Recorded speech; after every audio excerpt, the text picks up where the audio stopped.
What's up guys, welcome back to another video here at GCSE, and today we'll be going through box plots. Please like and subscribe if you haven't already. I promise you, it is this easy. Our learning outcomes for today is to understand what box plots are, how to draw them, and how to read them so we can understand the data. It's also to solve box plot exam questions.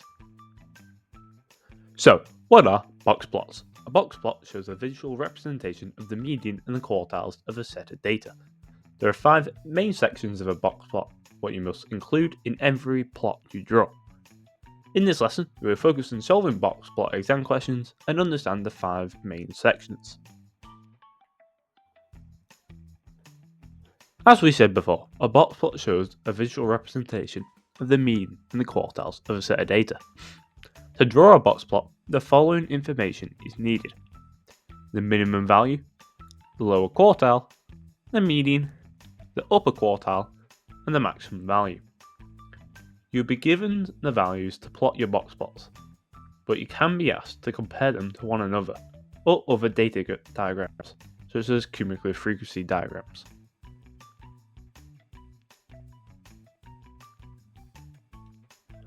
Once again, it's that time to have a go at some matching the exam questions. Have a go, pause the video, and then pause when you've done. So, the table shows some information about the heights in centimetres of some plants. We're asked to draw a box plot for this information. We have a minimum value of 11, a lower quartile of 28, median of 37, upper quartile of 42, and a maximum of 51. Now, if we look at the graph, each little square equals 1, so we don't have to expand or shrink our answer according to our graph. So it simply looks like this. Now, in our second question, the table shows some information about the weight in grams of some potatoes. The range is 101, the lower quartile is 110, the median is 132, the upper quartile is 162, and the maximum is 185. Draw a box plot for this information.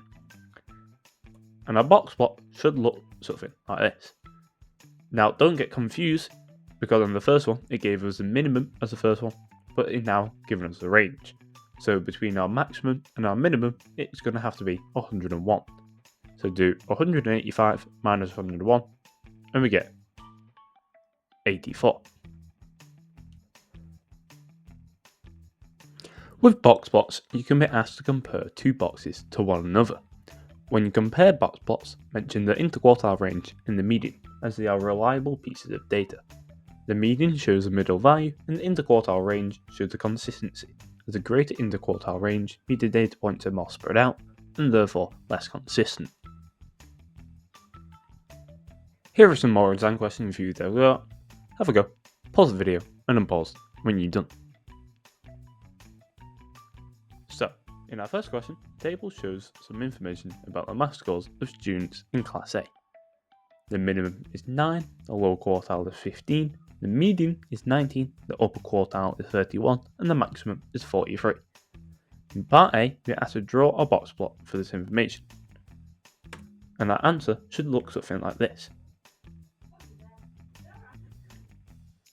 Now, the box plot shows the distribution of the maths scores of students in Class B.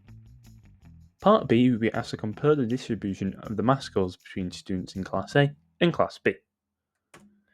So, the median score in Class B is greater on average as they did better, and the interquartile range of Class B is lower as the scores are less spread out.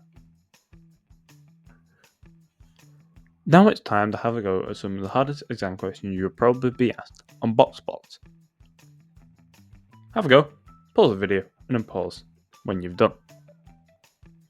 So, the table shows some information about times in minutes it took some boys to complete a puzzle.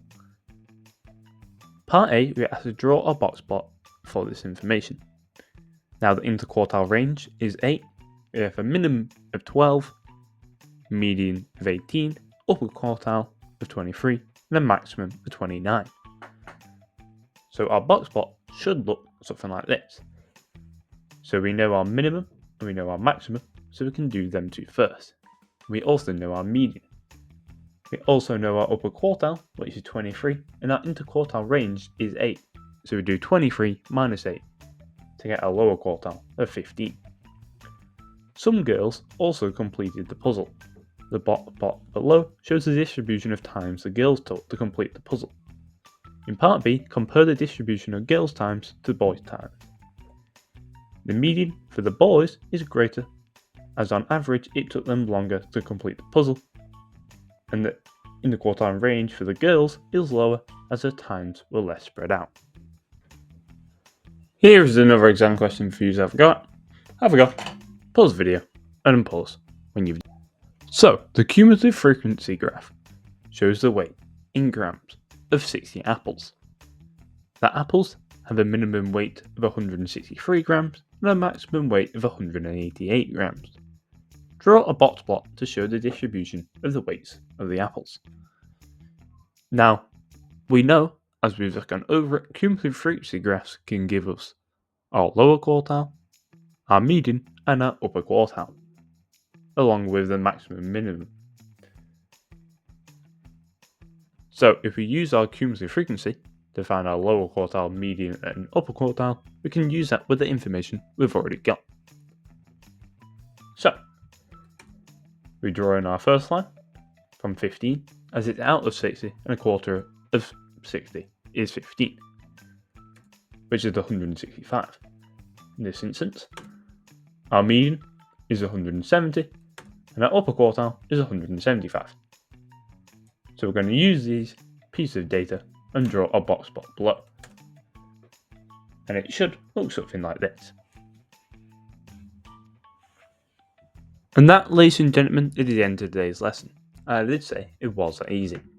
Thank you very much for watching. Please like and subscribe if you haven't already, and we'll see you in the next one. Goodbye.